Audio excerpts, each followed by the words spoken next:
Ladies and gentlemen, welcome once again. This is John from Shanghai. I wanted to give you a quick COVID update from Shanghai.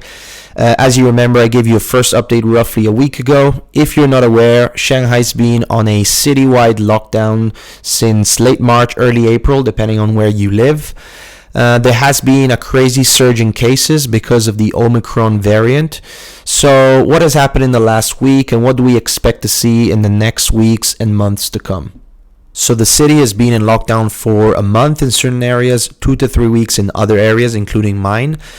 And the surge in cases has seriously challenged the zero COVID policy, the policy through which China plans to eradicate the virus completely from the population.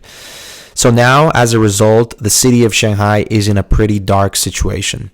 So given that this is a citywide lockdown in a country that strongly believes in zero COVID policy, delivery truck drivers and staff from restaurants and supermarkets are also locked down. For this reason, it has become extremely difficult to get deliveries of food and goods of basic necessities.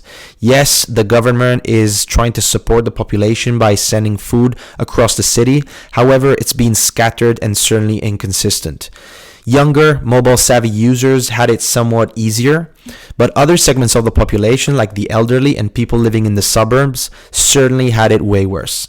And of course, let's not forget that there is the great worry of testing positive and ending in one of these COVID facilities, COVID hospitals, and COVID camps. Well, what next? According to the latest regulations, if your compound doesn't detect any new case of Omicron in the last 14 days, your compound will reopen. First of all, Shanghai, with a population of 25 million people, has so many compounds with thousands of people. So the chances of your compound having zero cases of such a contagious variant is extremely low. On top of that, once your compound reopens, what exactly do you do?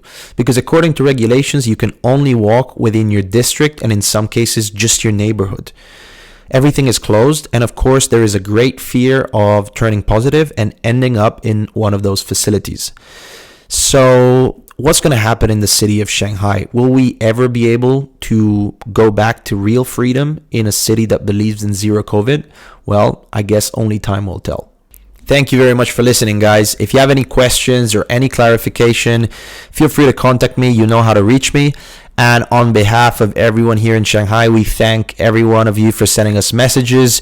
Your kind words have certainly been well received. See you next time.